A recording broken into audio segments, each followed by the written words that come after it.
Let's get into the economic collapse, political and geopolitical news. Now, the deep state, the corrupt politicians, big tech fake news, the puppet masters, you can see they are not in control.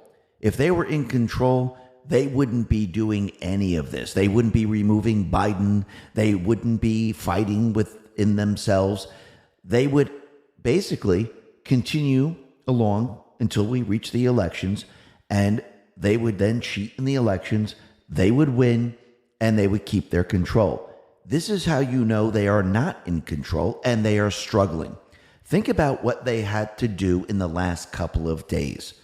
They had to remove Biden, threaten the 25th Amendment, and show the world that this is the candidate that you want, even though the people of this country voted for Biden in the Democratic primaries. That is not control. That is desperation. They are panicking. They are afraid because you don't do these things if you're in control. Do you see Trump doing this? Do you see Trump panicking like this? Do you see that? No. What did Trump do? He took control of the Republican Party. What did Trump do? He got the people to see the truth. The people now are flocking to him. One side, you see full control. The other side, you see panic, you see fear. And as time goes on, the fear is going to take over, which means these people are going to do stupid things. And what do I mean by stupid things? They're going to release the chaos on this country. They are going to push war like we've never seen before. Now, Trump and the Patriots, they know this. They know that this is what they're going to do. But I do believe we're already starting to see evidence that they're probably going to remove Biden with the 25th Amendment because, once again, it was put out there that Obama threatened Biden with the 25th Amendment. Now the 25th Amendment is out there. Think about it. If we're approaching war and Biden is in office and he is the resident, this is a national security problem. They can push this to remove Biden in the end. And really think about the other thing that we've heard with Obama. He didn't want Kamala. Now, is that true? Well, if you go back to the very beginning, he actually wanted Kamala as the president. That was his pick. Why? She's DEI, very easy to control. She'll do whatever he says. Now, as we approach the presidential election, does he really want Kamala or does he really want someone else? I do believe the path to who he really wants is through Kamala. And from the very beginning, he knew if he could place Kamala in that position as running for the president, he would be able to use her and then bring in the person that he wants. And we'll have to see if that all plays out because, again, we're heading down this path where we're approaching war. Actually, Trump just met with Netanyahu, and he actually let everyone know, yes, we're approaching World War III. And I do believe as this all accelerates and this picks up, we're going to see massive changes. And we're going to see things that people probably couldn't even believe that they would see something like this. And remember, August is typically a very, very hot month. Congress goes home, the deep state likes to play, and this is when they push their false flag events.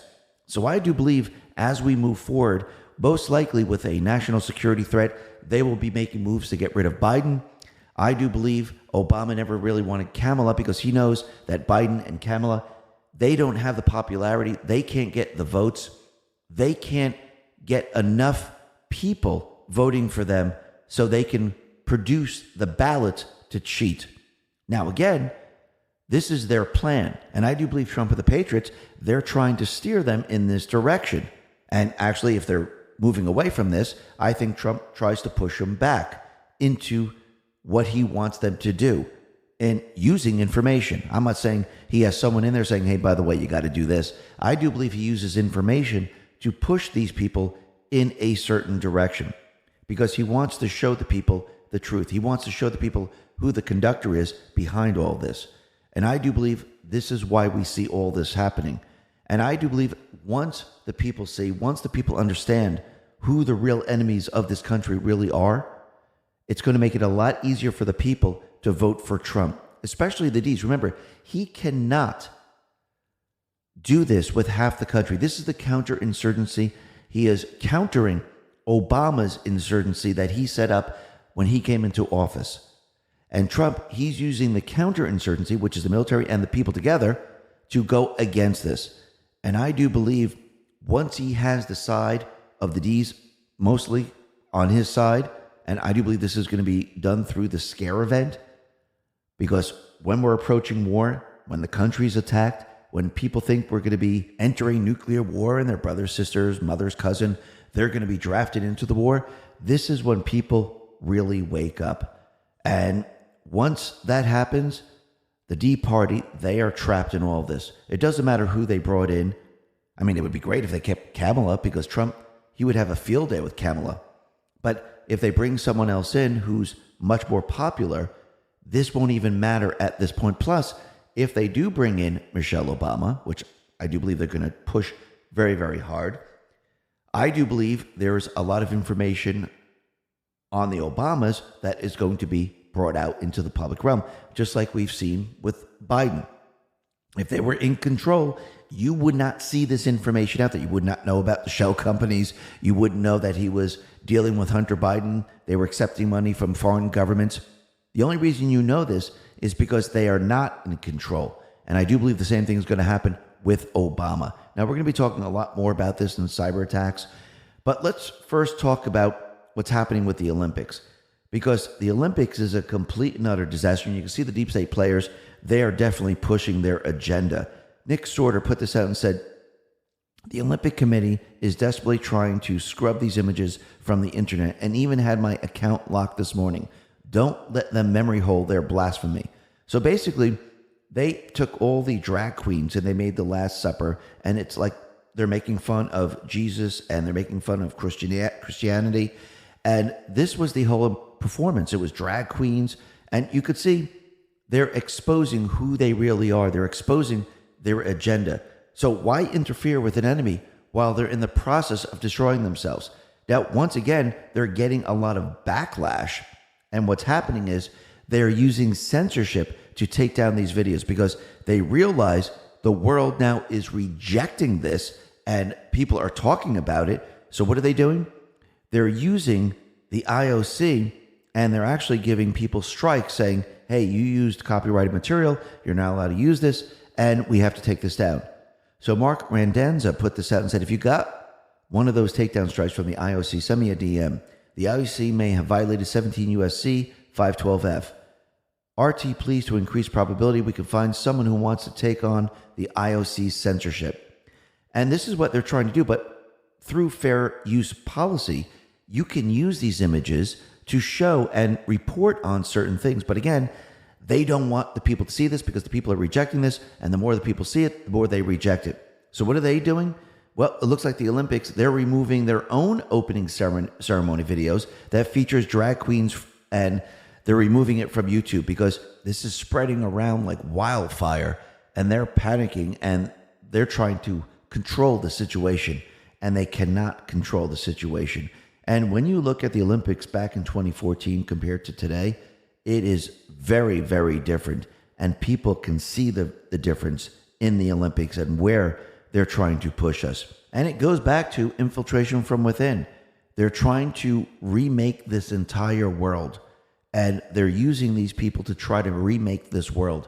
But the majority of the people, they're not taking it. The majority of the people, they're pushing back, and they're exposing everything that they're trying to do. And this is why they're panicking, because, again, they're not controlling the narrative.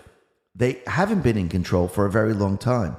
So when everyone sees this, people now are seeing the truth of the matter, and they're seeing, look, these are pedophiles, they're groomers, and this is what they're trying to do. They're trying to normalize everything. But again, when you look at empires like Rome, this is pretty much what you see. You see, this is what they try to do, and they bring out all the crazies. And the people, they're not accepting it, they're rejecting it. Now, the other thing that's very interesting is we could see the fake news. They have failed in trying to convince people that Kamala Harris was not the border czar, but everyone realizes that, yes, she is the border czar, and she was in control of many, many different things. But when you look at the border, you can see it's a complete and utter disaster. The people in the different cities, they realize that these illegals, they're using up their resources. They're committing crimes. They're sleeping on the streets. Everything's very dirty. And it's getting worse and worse every single day. RNC Research put this out and said, in Democrat-run Baltimore, 10% of those charged with child sex offenses are illegal aliens, many of whom are subsequently given light punishments from liberal judges. Now, really think about that. So they're releasing these individuals, and they're saying, okay, it's not that big of a deal. This is how they push their agenda. This is how they get people used to that this is normal. In the beginning, this was a crime. Then we say, you know something, it's not that big of a deal. We're going to let them loose. Soon what they're going to say, it's not a crime at all. This is how they try to convince you that this is normal. Remember, they're trying to normalize all this. And remember, who has been in charge of this? This has been Kamala Harris. Not just her alone, but now she's running for president, so she is in focus. When you look at the deep state, you can see that they've been pushing this agenda across the country. There's many, many different levels of the deep state. The lower level is Antifa. That's their foot soldiers with the illegals. You move up from there, you have the local politicians, local prosecutors, attorney generals that they put into place. You move up to the next level, you have the House of Representatives. You move up to the next level, you have senators that they installed to push their laws, to keep pushing their agenda. Above that, you have the agencies that aren't elected, and they push certain policies when they're told to do so. Because again, it's much easier to control unelected people. You could just put them in there. People are not, they have no idea that these people are being put in there. They don't know, where they stand or anything like that. Then above that, you have the installed president that is controlled by the unelected people that hide behind the curtain.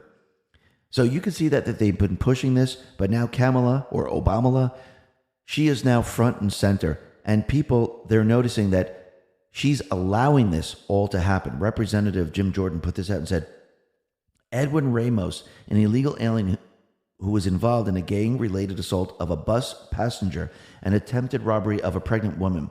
But since these crimes happened in San Francisco, a sanctuary city, the city did not involve federal immigration officials regarding his case, and he wasn't deported. He was set free in 2008.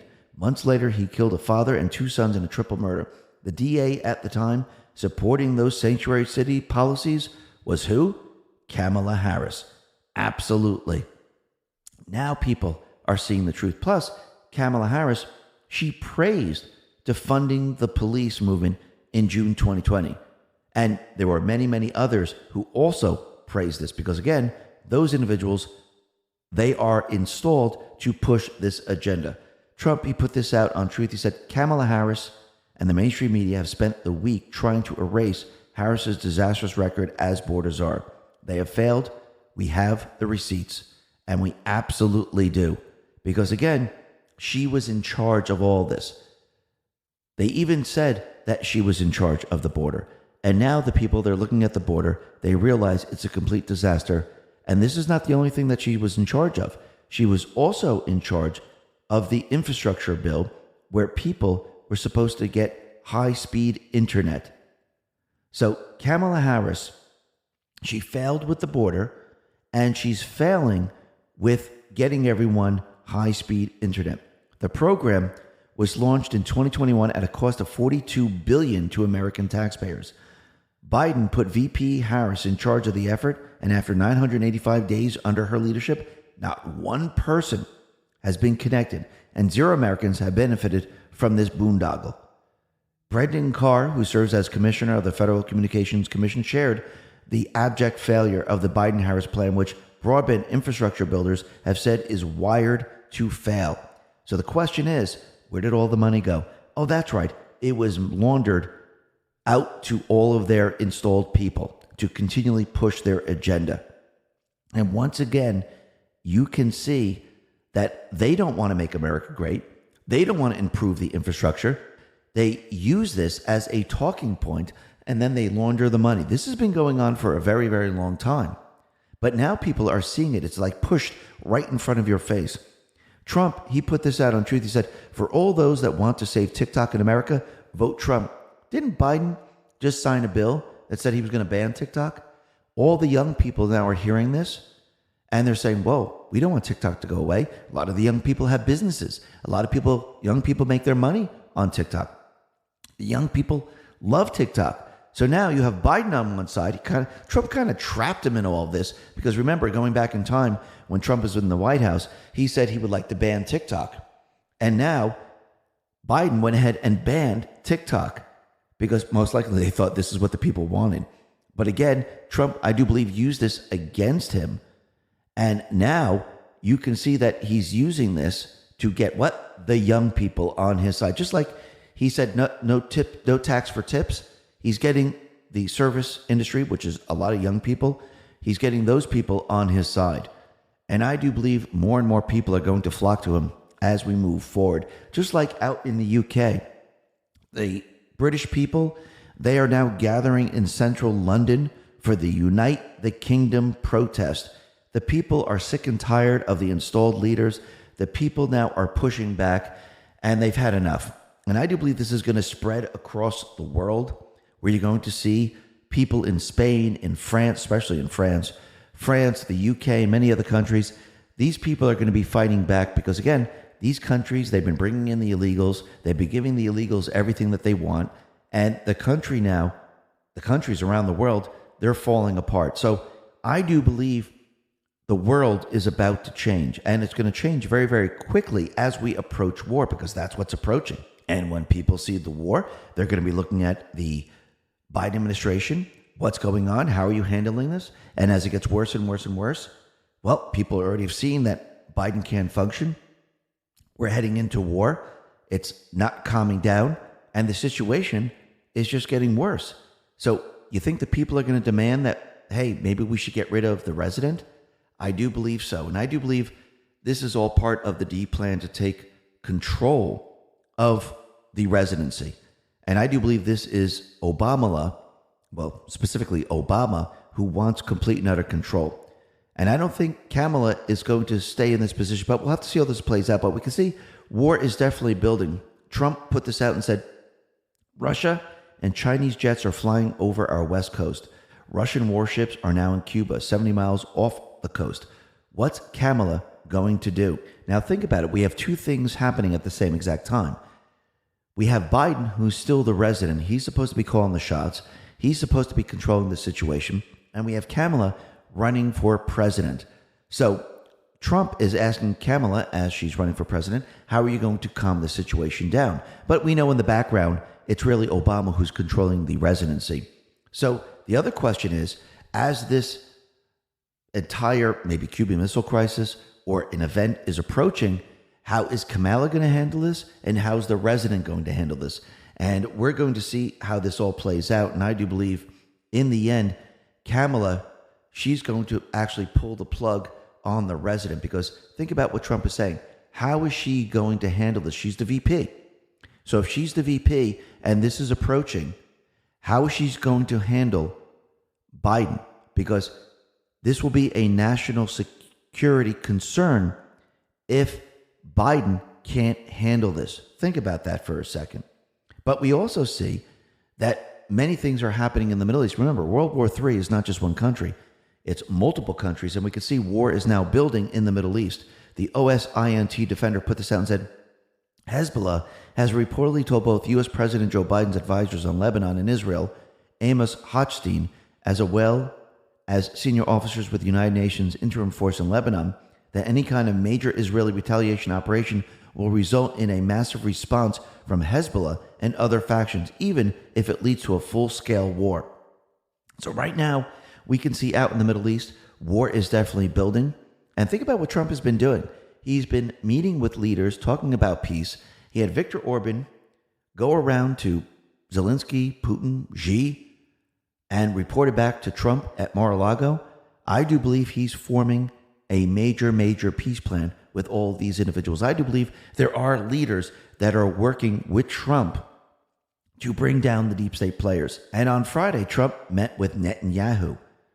And I do believe they discussed a peace plan and also discussed war that is approaching. But Trump, he put this out on Truth. He said, Prime Minister Netanyahu of Israel had a terrible and insulting meeting in D.C. with Kamala Harris, who also refused to preside over Congress during the speech, which is in obligation of the VP rarely has such a thing happen. Her ineptness will greatly prolong the war and delay the hostage release. The same people that embarrassed us in Afghanistan with their gross incompetence are the ones who are telling Israel not to fight any longer with Hamas. Forget October 7th, they say. Any Jewish person that votes for Kamala or a Democrat should immediately have their head examined. Likewise, Catholics who are being persecuted by this administration should not be voting for radical left Kamala. Vote Trump 2024. Absolutely. And really think about it. When you see this all play out and we're approaching World War III, and you look at the Jewish people, are they really going to go with Kamala, who's on the side of terrorists? Or are you going to go with Trump, who's on the side of Israel, on the side of peace?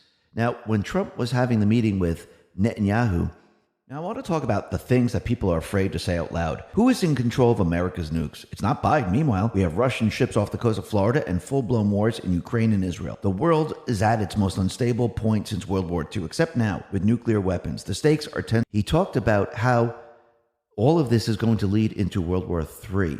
And Trump, he said that there is a possibility that World War III will break out if he doesn't win the election. He says if we win, it'll be very simple. It's all going to work out and very quickly. If he doesn't win, we're going to have World War III, which means as we approach the presidential election, we're going to see war build up. We're going to see events. We're going to see chaos.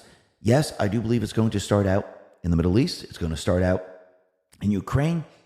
I do believe since the treaty for mid-range and long-range missiles has been removed, you're going to see the deep state players move those missiles in, which they're already doing. We have Putin on the other side warning, do not do this, which means if the deep state players do this, Putin's going to do this and most likely move missiles probably to their warships in Cuba, which is 70 miles off the coast, and probably move missiles into North Korea, which sets up everything for almost like something like the Cuban Missile Crisis. And we're going to see war really start to build out in the Middle East. And you have to remember, Iran right now, and I'm not talking about the people of Iran, I'm talking about the mullahs, I'm talking about the deep state players, because that's really what it is. It's state-funded terrorism. These individuals, they came into power, and Obama has been funding them. Remember, he sent pallets of cash. When Biden came into office, they continually funded Iran. And it's not funding the people of Iran, it's funding the deep state players. And remember, they want a war. So by using this money, they fund them. Iran has quite a bit of oil. They're a huge threat in this region. Why do you think Trump cut their access to their finances? Iran was poor. They didn't get the money. As soon as Biden came in, he restarted Obama's plan at the time. So I think everyone's starting to realize this, and you can see where this is all headed.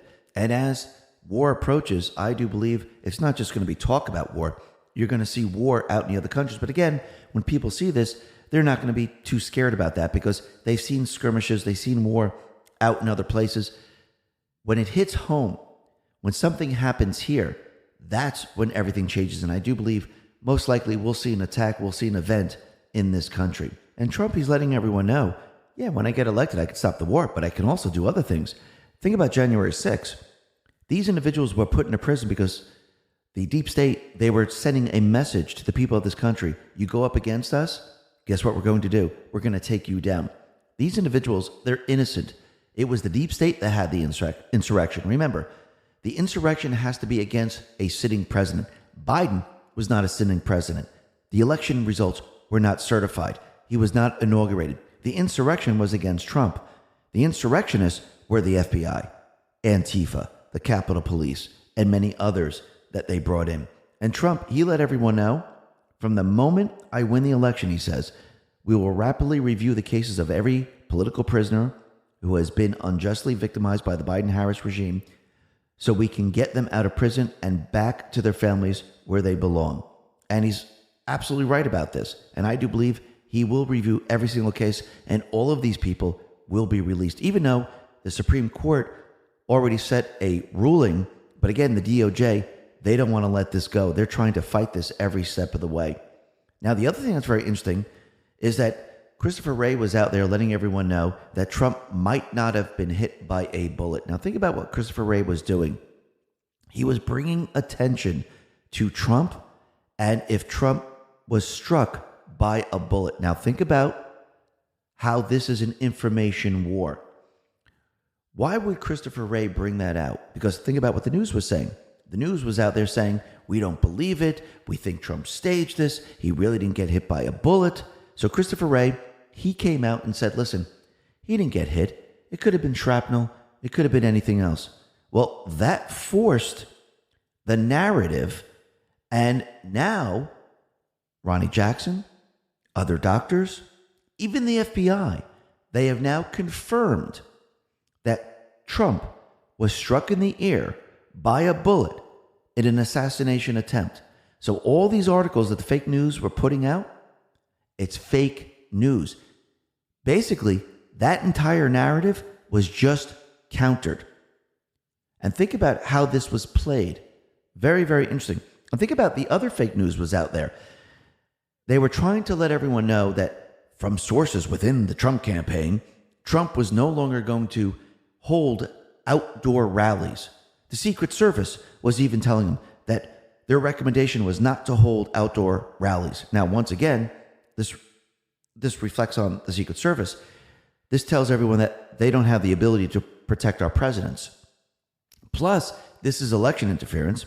And I do believe they were trying to scare Trump. Yes, they were trying to kill him, but since they missed, they were hoping that this scared him enough where he wouldn't hold rallies anymore. Well, Trump, number one, he went back to Butler, Pennsylvania, where all this occurred, showing everyone he's not afraid.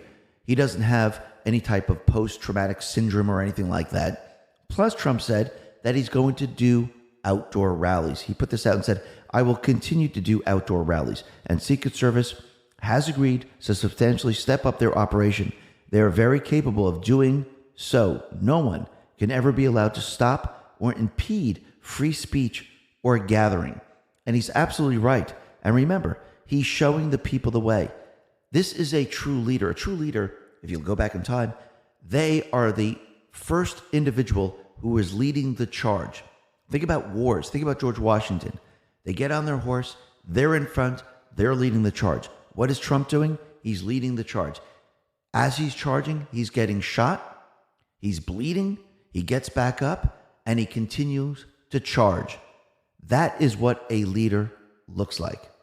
Now, what's very interesting is we could see the D's, they are now making their moves, and they have now replaced Biden with Kamala, which is Obama, and now she is running for president.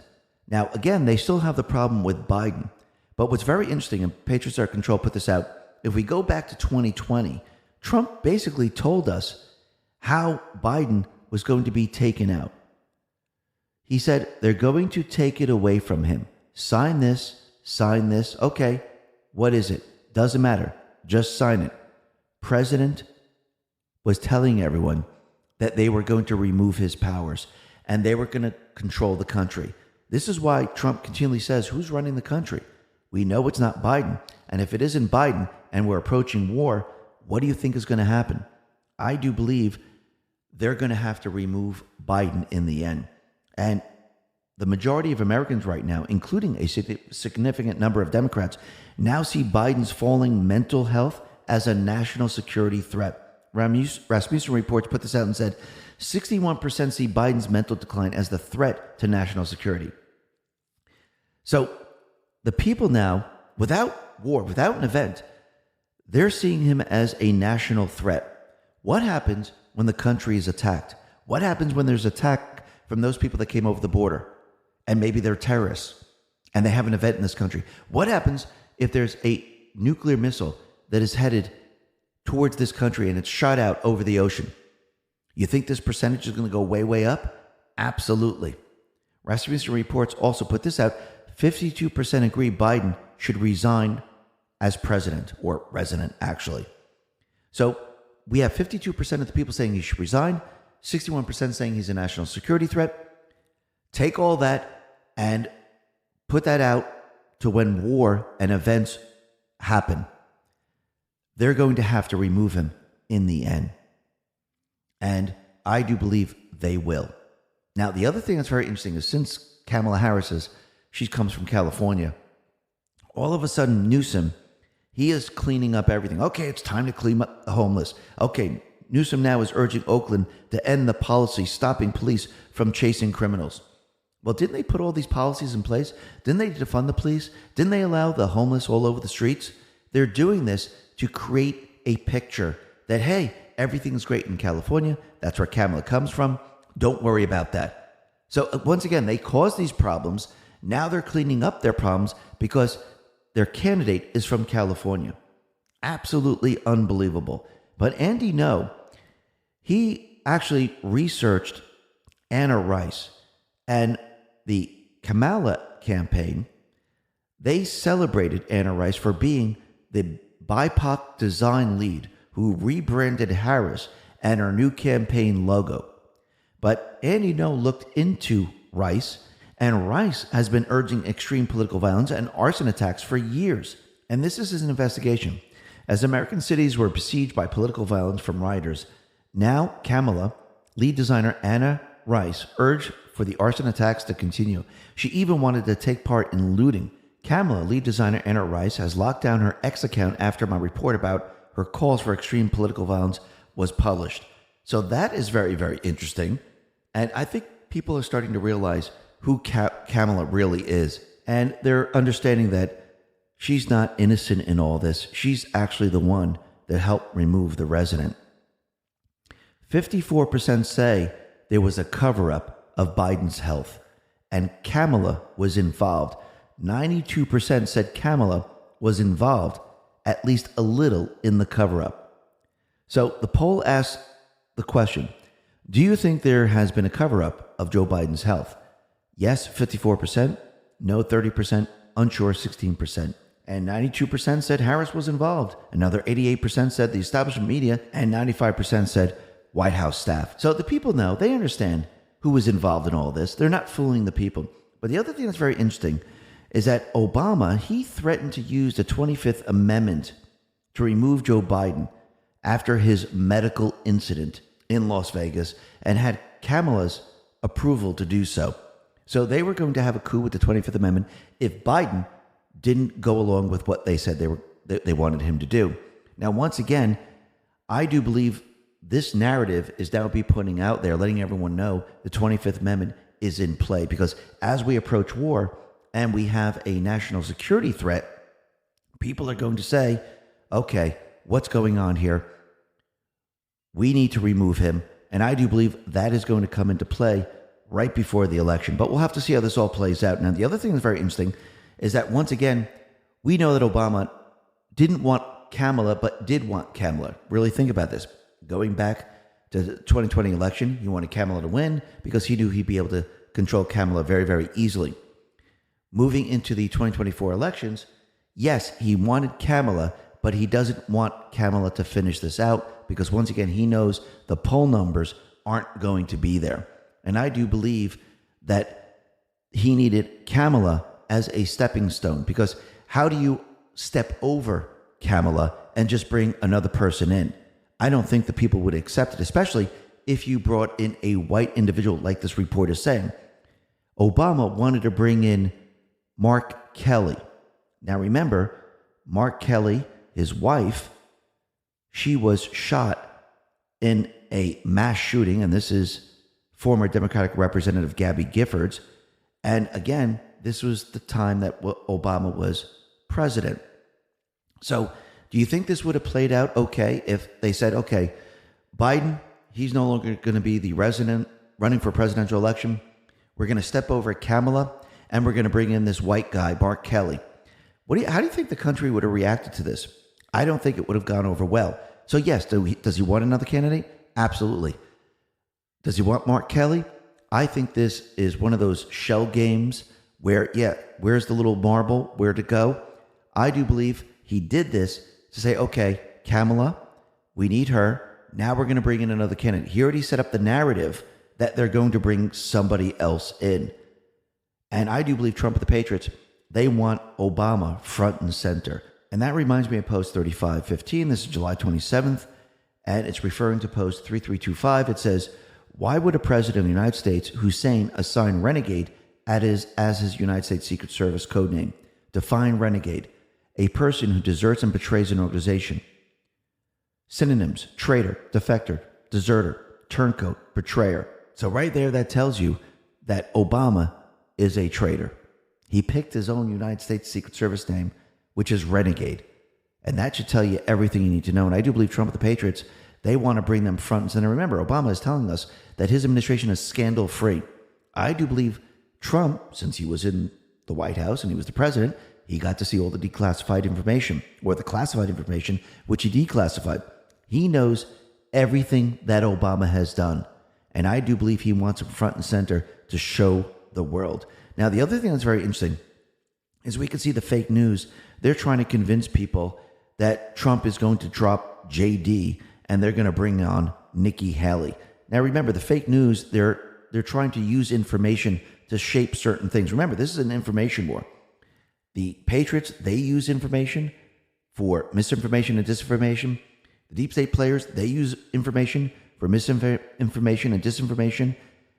Both sides use this, but we could see the Patriots now, with all the digital soldiers, they have the actual control of the information, because every time the fake news tries to put this information out, what happens? It's debunked in a matter of seconds. So I do believe the Patriots right now are the controllers of the information and are winning the information war.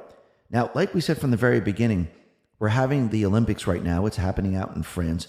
And what's very interesting is that French trains, they derailed, and it looks like it was a coordinated attack. And it looks like a far left group is taking responsibility for this. So basically, they're attacking now, and they're openly saying, yes, it is us. We are doing this. Also, Paris was hit by a power outage. A lot of the power went out. There's a lot of rains and things like that. But once again, you can see their infrastructure is not really where it's supposed to be. And during the Olympics, you do not want the power to go out. And people are showing pictures of the power outages. But the other thing that's very interesting, and this is coming from Entrepreneur, and they put out an article that says cyber attacks are inevitable. So stop preparing for if one happens. Start preparing for one will. And they're talking to all the businesses right now. And it looks like they came out with this message letting us know, and I do believe the World Economic Forum has also put this message out, saying that you have to be resilient, prepare for what's coming. And I do believe they're prepping for a cyber attack. Because this time around, I don't believe they'll have the ability to cheat like they did back in 2020. So this time, they're going to try to cheat, but I do believe they're going to change tactics in the end. Plus, we have all the evidence now coming out from the 2020 election, and it's making it a lot worse for them.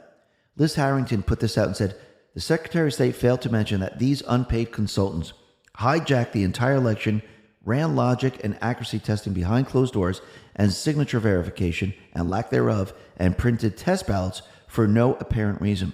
They didn't bother to try to explain why he was sent the election results over 17,000 votes short after the recount deadline. Rasmussen Reports responded to this and said, okay, this is all about Georgia, by the way. The 2020 election hijack, a private election consulting group paid in part by Mark Zuckerberg, arrived in Fulton County, Atlanta, just in time to help manage the 2020 election. Joe Biden did not win in Georgia 2020, and he didn't. This was all staged, and every step of the way, people are now seeing how they cheated. This is why it's going to make it very, very difficult for them to cheat again. I do believe they're going to change their tactics. Ed Krasenstein put this out, and it's very, very interesting poll. He said, Donald Trump was found guilty of fraud. He had his business shut down for fraud. He was held liable in court of sexual abuse. His properties made millions from foreign governments looking to curry favors while he was president. Who are you voting for? Now, about 108,000 people voted, and it says Kamala Harris, 16.8%, Trump, 80.4%, RFK Jr., 2.8%. I think this tells you everything you need to know. And take this and then move this out to the presidential election. If we use paper ballots, which I do believe we're going to use, what do you think the results are going to be? If they are these results right here, he's going to show the deep state players, I have the people. The people now are telling me they're ready to take back this country. And Trump, he put this message out at his rally. He says, by this time next year, America's borders will be strong, sealed, and secure. Inflation will be in full retreat. Our economy will be roaring back. Optimism will be surging. The American dream will be thriving again for citizens of every race, religion, color, and creed. Law and justice will reign in all throughout our land. Freedom will be restored. The flame of liberty will be burning bright. Joe Biden, Kamala Harris, the worst administration in this history of our country, will be fading memory of the past, and our great silent majority, including the once forgotten men and women of our country, will be the ones shaping America's magnificent future, where I am the 47th president of the United States. He's letting you know what's going to happen when he's elected, and he will be elected. But remember, we have to get there. So the deep state players, they're going to try everything in their power. And let's go back to post 3529. This is July 28, 2019. It says, while Congress is away, the month of August is traditionally a really hot month. Nature is unpredictable. So I do believe the deep state, they're going to try many, many different things. And I do believe there's going to be other things that are going to be hitting the deep state from the patriots. Think about that for a second. Think about what we are seeing right now. I do believe the deep state players, they are panicking, they're scared, and they're going to do a lot of stupid things. And Trump and the Patriots, they are preparing for this. They are ready for them to do all these things because they're going to trap them in their agenda, trap them in their narrative, and expose them to the people that they are the true enemies of this country. And I do believe that's exactly what we're going to see. Yes, is it going to be dark? Yes, is it going to be scary? Is it going to wake a lot of people up? Is it going to bring people to Trump's side?